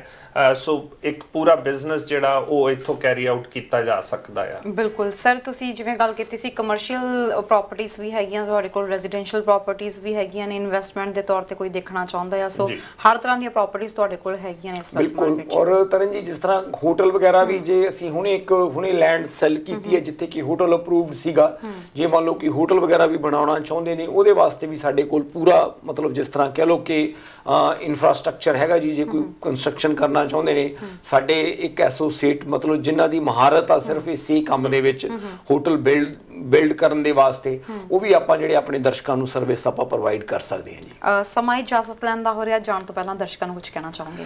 ਜਾਣ ਤੋਂ ਪਹਿਲਾਂ ਮੈਂ ਤਰਨ ਜੀ ਇਹੀ ਗੱਲ ਕਹਾਂਗਾ ਕਿ ਜੇ ਆਪਾਂ GTA ਦੇ ਵਿੱਚ ਰਹਿਣਾ ਚਾਹੁੰਦੇ ਆ ਜੀ, ਤਾਂ ਇਹ ਜਿਹੜੀ ਮਾਰਕੀਟ ਆ, ਇਹ ਮਾਰਕੀਟ ਇੰਟਰਸਟ ਰੇਟ ਜ਼ਿਆਦਾ, ਇਹਦੇ 'ਚ ਕੋਈ ਦੋ ਰਾਏ ਵਾਲੀ ਗੱਲ ਨਹੀਂ ਹੈ। ਜਿੰਨੀਆਂ ਵੀ ਤੁਹਾਡੀਆਂ ਤਕਲੀਫਾਂ ਨੇ ਉਹ ਅਸੀਂ ਮਤਲਬ ਬਹੁਤ ਚੰਗੀ ਤਰ੍ਹਾਂ ਸਮਝਦੇ ਹਾਂ, ਕਿਉਂਕਿ ਦਿਨ ਰਾਤ ਅਸੀਂ ਬਾਇਰ ਸੈਲਰਸ ਨਾਲ ਡੀਲ ਕਰਦੇ ਹਾਂ। ਪਰ ਸਾਡਾ ਅੱਜ ਵੀ ਇੱਕ ਮੰਨਣਾ ਵਾ ਤਰਨ ਜੀ ਕਿ ਜੇ ਤੁਸੀਂ GTA ਦੇ ਵਿੱਚ ਰਹਿਣਾ ਚਾਹੁੰਦੇ ਹੋ, ਬਾਇੰਗ ਵਾਸਤੇ ਸ਼ਾਇਦ ਮੈਨੂੰ ਨਹੀਂ ਲੱਗਦਾ ਕਿ ਇਸ ਤੋਂ ਬੈਟਰ ਮਾਰਕੀਟ ਹੋਰ ਛੇਤੀ ਕਿਤੇ ਤੁਹਾਨੂੰ ਮਿਲ ਸਕੇਗੀ। ਮਤਲਬ ਜੇ ਤੁਸੀਂ ਕੋਈ ਚੀਜ਼ ਬਾਏ ਕਰਨੀ ਚਾਹੁੰਦੇ ਹੋ ਨਾ ਜੀ, ਤਾਂ ਮਤਲਬ ਇਹ ਮਾਰਕੀਟ ਹੈ ਜਿਹੜੀ, ਚਾਹੇ ਉਹ ਨਵੀਂ ਲੈ ਲਓ, ਚਾਹੇ ਉਹ ਤੁਸੀਂ ਰੀਸੇਲ ਦੇ ਵਿੱਚ ਲੈ ਲਓ, ਚਾਹੇ ਤੁਸੀਂ ਲੈਂਡ ਲੈ ਲਓ, ਔਰ ਚਾਹੇ ਤੁਸੀਂ ਕੋਈ ਕਮਰਸ਼ੀਅਲ ਪ੍ਰਾਪਰਟੀ ਲੈ ਲਓ। ਇਹ ਜਿਹੜੀ ਅੱਜ ਦੀ ਮਾਰਕੀਟ ਆ ਤੁਹਾਨੂੰ ਕਾਫੀ ਜ਼ਿਆਦਾ ਹੈਲਪ ਕਰ ਰਹੀ ਹੈ। ਨੋ ਡਾਊਟ ਅੱਜ ਦੀ ਮਾਰਕੀਟ ਤੁਹਾਡੇ ਤੇ ਪ੍ਰੈਸ਼ਰ ਵੀ ਬਹੁਤ ਪਾ ਰਹੀ ਆ ਮੌਰਗੇਜ ਦਾ, ਇਹ ਵੀ ਗੱਲ ਤੋਂ ਅਸੀਂ ਡਿਨਾਈ ਨਹੀਂ ਕਰਦੇ। ਪਰ ਜੋ ਤੁਹਾਨੂੰ ਰੇਟ ਤੇ ਇਨਸੈਂਟਿਵਸ ਅੱਜ ਮਿਲ ਰਹੇ ਆ ਨਾ ਜੀ, ਸ਼ਾਇਦ ਮੈਨੂੰ ਨਹੀਂ ਲੱਗਦਾ ਕਿ ਅਸੀਂ ਦੁਬਾਰਾ ਆਪਣੇ ਬਿਜ਼ਨਸ ਕੈਰੀਅਰ ਦੇ ਵਿੱਚ ਆਸਾਨੀ ਨਾਲ ਦੇਖਾਂਗੇ। ਨਾ ਇਸ ਕਰਕੇ ਵੀ ਨਹੀਂ ਕਰ ਸਕਦੇ ਕਿਉਂਕਿ ਅਸੀਂ ਆਪ ਵੀ ਹੋਮ ਓਨਰਸ ਹਾਂ। ਹਾਂਜੀ ਬਿਲਕੁਲ, ਕਿਉਂਕਿ ਜੋ ਅਸੀਂ ਚੀਜ਼ਾਂ ਅੱਜ ਦੇਖ ਰਹੇ ਹਾਂ ਨਾ ਜੀ ਤਰਨ ਜੀ, ਮਤਲਬ ਜਿਵੇਂ ਜੋ ਪ੍ਰਾਈਸ ਵਗੈਰਾ, ਮਤਲਬ ਕਈ ਪ੍ਰਾਪਰਟੀਆਂ ਨੇ ਉਹ ਅੱਜ ਦੀ ਡੇਟ 'ਚ ਰਿਪਲੇਸ ਵੀ ਨਹੀਂ ਹੋ ਸਕਦੀਆਂ ਉਸ ਪ੍ਰਾਈਸ ਤੇ ਜੀ, ਜਿਸ ਪ੍ਰਾਈਸ ਤੇ ਮਿਲ ਰਹੀਆਂ ਨੇ। ਔਰ ਆਉਣ ਵਾਲੇ ਟਾਈਮ ਦੇ ਵਿੱਚ ਮੈਨੂੰ ਨਹੀਂ ਲੱਗ ਰਿਹਾ ਜੀ ਕਿ ਉਹ ਕਦੇ ਵੀ ਇਦਾਂ ਦੀ ਅਪਰਚੂਨਿਟੀ ਆ ਮਿਲੇਗੀ। ਜੇ ਤੁਹਾਡੀ ਅਫੋਰਡੇਬਿਲਟੀ ਬਣਦੀ ਆ, ਤੁਸੀਂ GTA 'ਚ ਰਹਿਣਾ ਚਾਹੁੰਦੇ ਹੋ, ਤਾਂ ਮੈਨੂੰ ਇਹ ਲੱਗਦਾ ਕਿ ਭਾਵੇਂ ਕੋਈ ਛੋਟੀ ਚੀਜ਼ ਲੈ ਲਓ ਜਿੰਨੀ ਕਿ ਤੁਹਾਡੀ ਮਤਲਬ ਹਿੰਮਤ ਹੈਗੀ ਆ, ਪਰ ਕੁਛ ਨਾ ਕੁਛ ਬਾਏ ਜ਼ਰੂਰ ਕਰ ਲਓ ਇਸ ਮਾਰਕੀਟ ਦੇ ਵਿੱਚ। ਜੇ ਤੁਸੀਂ ਇੱਥੇ ਰਹਿਣਾ ਚਾਹੁੰਦੇ ਹੋ, ਸ਼ਾਇਦ ਦੁਬਾਰਾ ਇਦਾਂ ਦੀ ਆਪਸ਼ਨ ਮਿਲਣੀ ਔਖੀ ਹੋਏਗੀ। ਜਿਵੇਂ ਤੁਸੀਂ ਵੀ ਗੱਲ ਕਰ ਰਹੇ ਸੀ ਕਿ ਪਾਰਟਨਰਸ਼ਿਪ ਜਿਹੜਾ ਇੱਕ ਬਹੁਤ ਵਧੀਆ ਬਦਲਾਵ ਹੈ ਓਨਰਸ਼ਿਪ ਵਾਸਤੇ। ਸੋ ਦੋ ਬ੍ਰਦਰਸ ਜਾਂ ਬ੍ਰਦਰ ਸਿਸਟਰ ਜਾਂ ਫਰੈਂਡਸ ਇਕੱਠੇ ਹੋ ਕੇ ਉਹ ਕਿਉਂਕਿ ਕੁਆਲੀਫਾਈ ਕਰ ਸਕਦੇ ਨੇ।